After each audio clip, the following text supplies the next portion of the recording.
You don't understand how people can hate, Chris. They can hate so much they'll tear the world to pieces. Well, look, she's dressed already. Now I just gotta put on a shirt. Are you feeling well, Kate? What's the difference, dear? There's some people, you know, the sicker they get, the longer they live.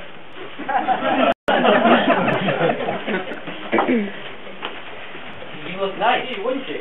We've been waiting for you all afternoon. This is filthy. Did you bring another shirt? How about the beach, Jim? It's too hot to drive. How'd you get to the station? Zeppelin? This is Miss Bayless, George. George. Miss Bayless. How do you do? See the people that live in my house? That's right. Come and see what we did with the place before you leave. I like it the way it was. He's frank, isn't he? See you later. Take it easy, fella. Hey, thanks for driving him. Have some grape juice, George. Mother made it especially for you. You okay? Remember my grape juice. You had enough of it in this house. How have you been, George? Sit down. Takes me a minute. Seems impossible. Well, what? I'm back here. Say, you got a little nervous, haven't you? Yeah, towards the end of the day. What, are you a big executive now? Just kind of medium. How's the law? When I studied in the hospital, it seemed sensible, but now it doesn't seem to be much of a law.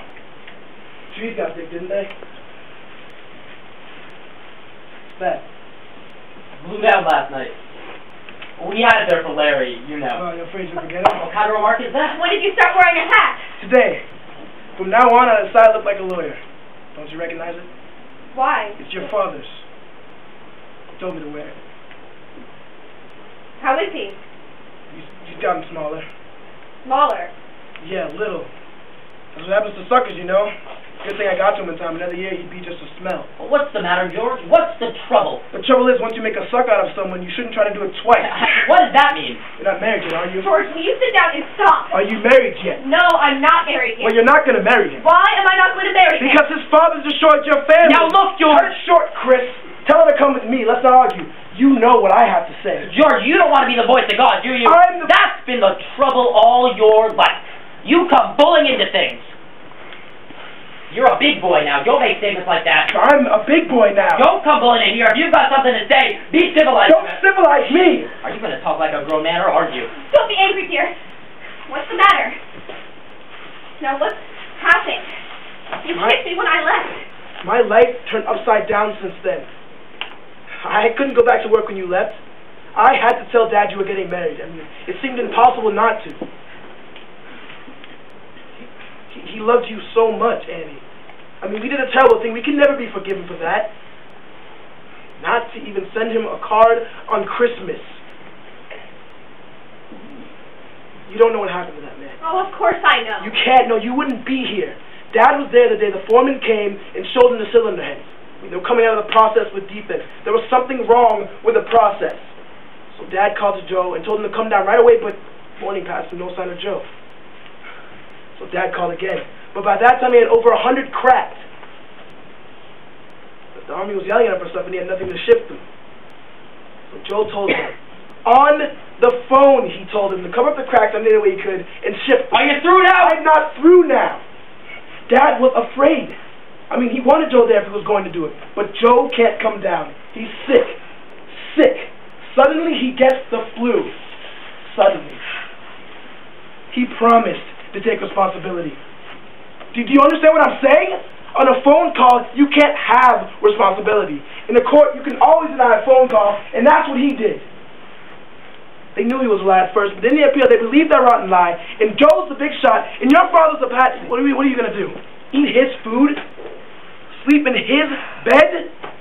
Answer me, what are you going to do? What are you going to do, George? He's too smart for me. I can't prove a phone call. How dare the court? The court didn't know him, Annie, but in your heart you know Joe. Out of here. She knows. She knows. Get him out of here, Ann. Get him out of here. George, I know everything you've said. Dad told the whole thing in court. The court didn't know him, Annie. But don't say anything, George. You know how quick he can lie. I'll ask you something, and you look me in the eye when you answer. I'll look you in the eye. You know your father? I know him well. And he's the kind of boss to let 100 cylinder heads be shipped out and repaired without even knowing it? He's that kind of boss. That same Joe Keller who doesn't leave his work without first checking to see if all the lights are out. That same Joe Keller. That same man who knows how many minutes a day his workers spend on the toilet. That same man. And my father, that frightened old mouse who wouldn't buy a shirt without bringing somebody else along. That same man would use the thing on his own? On his own. And because He's a frightened little mouse. This is another thing he'd do. Throw the blame on somebody else because he's not man enough to take it himself. Oh, he tried it in the court, but it didn't work. But with a fool like you, it worked. Oh, Chris, you're a liar to yourself. Don't talk like that! Tell me, George, what the hell happened? The court record was good enough for you all these years. Why isn't it good enough now? Why did you believe it for all these years? Hello, Kate. Oh. They made an old man out of you. Look, you're gray. I know. I told you when you went away, don't try for metal. Don't try, Kate. They make it easy for me. Go on, you're all alike. Look, why'd you say he's fine? He looks like a ghost. I feel alright. Honest to God, I'm sick to look at you. What's the matter with your mother? Why don't she feed you? He just hasn't any appetite. If he'd my house and have an appetite, I pity your husband. Sit down, I'll make you a sandwich. I'm not very hungry, Kate. It breaks my heart to see what happens to all the children. How we worked and planned for you, and you ended up no better than us. You haven't changed at all, you know that, Kate? We worked and planned for you, and you ended up no better than us. You haven't changed at all, you know that, Kate? None of us changed, Georgie. We all love you. Joe was just talking about when we were born, the water got shut off. People were carrying basins for a block away. A stranger would have thought the whole neighborhood was on fire. Why didn't you give him some juice? Well, I offered it to him. You offered it to him. Give it to him. Now you're going to sit here and drink some juice and look like something. I feel hungry already, Kate. She could turn the hat McGandy into a heavyweight. Listen, to hell with the restaurant. I've got a frozen ham in the icebox with strawberries and avocados. Well, I'll help you. Train leaves at 8:30, Ann. You're leaving? No, because she's not. You hardly got here. Give yourself a chance to get acquainted again. Well, sure. You don't even know us anymore, George. Well, Chris, if they can't stay, then don't. No, it's just a question of George. Now, whether wait a minute, Chris. If you want to go to the station, I'll drive you right now. But if you're staying, no arguments while you're here. Why should he argue? Georgie and us have no argument. How could we argue, Georgie? We all got hit by the same lightning. How could you... Did you see what happened to Larry's tree, Georgie? Imagine while I was dreaming of him in the middle of the night. The wind came along. Hey, Georgie! Hello, Raffy. What did you do, grow? I'm a big girl now. What you can do to a hat? Did you make that? In 10 minutes. I only rearranged it. Still make your own clothes? Ain't she classy? All she needs now is a Russian wolfhound. Feels like somebody's sitting on my head. No, it's beautiful, Kate. This one's a genius. You should have married her. She can feed you. Oh, stop that, Kate. Didn't I hear you got a baby? You don't hear so good. She's got 3 babies. No kidding.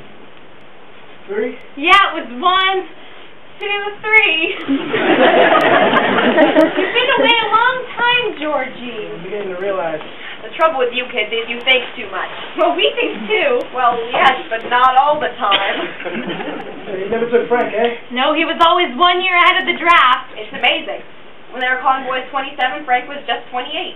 And when they made it 28, he was just 29. That's when he took up astrology. It's all in when you were born, just goes to show. What does it go to show? Don't be so intelligent. Some superstitions are very nice. Did he finish Larry's horoscope? I'll ask him now. I'm going in. Would you like to see my babies? Come on. I don't think so, Lydia. All right. Good luck to you, George. Thanks. And to you, too. And Frank. Oh, Frank! She got pretty, huh? Very pretty. She's beautiful, you damn fool. She makes it seem so nice around here. Look what happened to you because you wouldn't listen to me. I told you to marry that girl and stay out of the war. She used to laugh too much. And you didn't laugh enough. While you were getting mad about fascism, Frank was getting into her bed. He won the war, Frank. All the battles. The day they started the draft, Georgie, I told you you loved that girl. And sure love hath no man. I'm smarter than any of you. She's wonderful. And now you're going to listen to me, Georgie. You had fake principles, Eagle Scouts, the 3 of you. So now I got a tree. And this one, when the weather gets bad, he can't stand in his feet. And that big dope next door doesn't get anything but Andy Gump and his 3 children and his house paid off. Stop being a philosopher and look after yourself. Like Joe was just saying, you move back here, help get you set, and I'll find you a girl and put a smile on your face. Joe wants me here? He asked me to tell you, and I think it's a good idea. Certainly. Why must you make believe you hate us, Georgie? Is that another principle, that you have to hate us? You don't hate us, Georgie. I know you. You can't fool any of you. She's wonderful. And now you're going to listen to me, Georgie. You had fake principles, Eagle Scouts, the 3 of you. So now I got a tree. And this one, when the weather gets bad, he can't stand in his feet. And that big dope next door doesn't get anything but Andy Gump and his 3 children and his house paid off. Stop being a philosopher and look after yourself. Like Joe was just saying, you move back here, help get you set, and I'll find you a girl and put a smile on your face. Joe wants me here? He asked me to tell you, and I think it's a good idea. Certainly. Why must you make believe you hate us, Georgie? Is that another principle? That you have to hate us? You don't hate us, Georgie. I know you. You can't fool me.